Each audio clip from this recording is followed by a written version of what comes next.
होली के त्योहार को लेकर अनेक धार्मिक कहानियां और प्रसंग हमारे हिंदू कथाकारों और साहित्यकारों द्वारा सुनाई और बताई जाती हैं। लेकिन इसमें सबसे प्रसिद्ध और चर्चित कहानी भक्त प्रहलाद की मानी जाती है, जिससे होली का त्योहार जुड़ा हुआ है और इसी के कारण होली का त्योहार मनाया जाता है। होलिका व प्रहलाद की पहली कहानी इतिहासकारों के द्वारा बताया गया है कि हमारे देश में हिरण्यकशिपु नाम का एक अत्यंत बलशाली असुर राज करता था। वह अपने बल और अहंकार के चलते खुद को ईश्वर का मानने लगा था। उसने अपने राज्य में ईश्वर का नाम लेने पर पाबंदी भी लगा रखी थी। ऐसा कहा जाता है कि हिरण्यकशिपु का पुत्र प्रहलाद खुद ईश्वर का भक्त था और वह हमेशा ईश्वर की भक्ति में लीन रहकर भगवान विष्णु को याद किया करता था। प्रहलाद की भक्ति को देखकर हिरण्यकशिपु उसको अनेक प्रकार से प्रताड़ित किया करता था, लेकिन इसके बावजूद भी वह अपने भक्ति के मार्ग से नहीं डिगा। प्रसंग हिरण्यकशिपु ने अपने बेटे प्रहलाद का वध कराने के लिए अपनी बहन का सहारा लेने की सोचा। अपने बेटे की भक्ति को छुड़ाने के लिए और उसे जान से मारने के लिए अपनी बहन को याद किया। हिरण्यकशिपु की बहन होलिका को अग्नि से न जलने का वरदान था, इसलिए हिरण्यकशिपु ने अपनी बहन को आदेश दिया कि वह प्रहलाद को लेकर अग्नि में प्रवेश करे। भाई हिरण्यकशिपु का आदेश मानकर होलिका ने प्रहलाद को गोद में बैठाकर अग्नि में प्रवेश किया। इस दौरान भक्त प्रहलाद भगवान को याद करके उनका नाम जपता रहा। आग की लपेटों से होलिका धूं-धूं करके जल गई, जबकि प्रहलाद को किसी तरह का कोई नुकसान नहीं हुआ। इसीलिए इस दिन होलिका जलाई जाती है और उसके अगले दिन होली का त्योहार हर्ष और उल्लास के साथ मनाने की परंपरा है।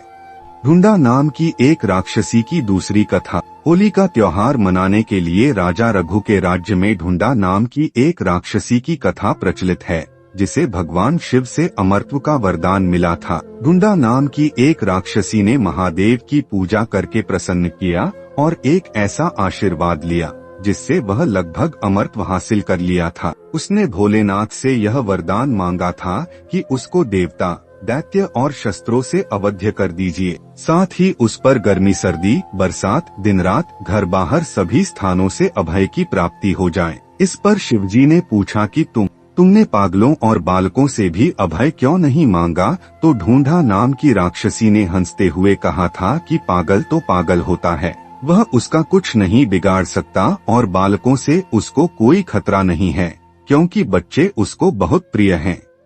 ऐसे बातें सुनकर भगवान शिव तथास्तु कहकर वहां अंतर्ध्यान हो गए। ढूंढा ने भगवान शिव के जाने के बाद उनकी बात पर विचार किया तो वह बच्चों से भविष्य के खतरे को भांपकर बालकों को परेशान करने लगी। वह बच्चों का वध करने का सोचने लगी, साथ ही राज्य में उत्पात मचाना शुरू किया। ढूंढा नाम की राक्षसी के प्रकोप से परेशान लोग राजा रघु के पास गए तो वह राक्षसी से मुक्ति के लिए वशिष्ठ मुनि से मदद मांगी। महर्षि वशिष्ठ ने तब राजा रघु को ढूंढा नाम की राक्षसी के वध का उपाय बताया और कहा कि खेलते हुए बच्चों का शोरगुल या हुड़दंग ही उसकी मृत्यु का कारण बनेगा। उनकी सलाह मानकर फाल्गुन पूर्णिमा के दिन सभी बच्चे एकत्रित होकर नाचने गाने का कार्यक्रम शुरू किया। फाल्गुन शुक्ल पूर्णिमा को राज्य भर बच्चों को एकत्रित करके गोबर के कंडे का ढेर तैयार कराया गया। साथ में वहां पर सूखे पत्ते, पेड़ों की सूखी टहनियों से एक विशाल ढूंढ बनवाया गया।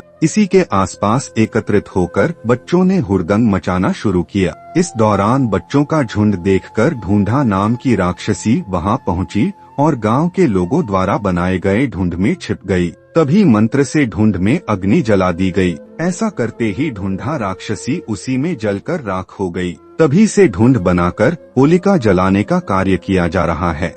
कालांतर में इसका नाम होली हो गया। कामदेव होली की तीसरी कथा। हमारे हिंदू धर्म की पौराणिक कथाओं में होली की तीसरी कथा के रूप में एक और कथा कही जाती है। प्राचीन काल में ताड़कासुर नाम के एक राक्षस का जिक्र मिलता है, जिसके अत्याचारों से हर कोई परेशान था। इंसान के साथ साथ देवता भी काफी परेशान रहा करते थे। ताड़कासुर का अंत केवल भगवान शिव और पार्वती की संतान से ही संभव था, लेकिन भगवान शिव के तपस्या में लीन रहने के कारण उससे मुक्ति का कोई उपाय नहीं दिख रहा था। ऐसे में कामदेव ने भगवान शिव की तपस्या को भंग करने की पहल की।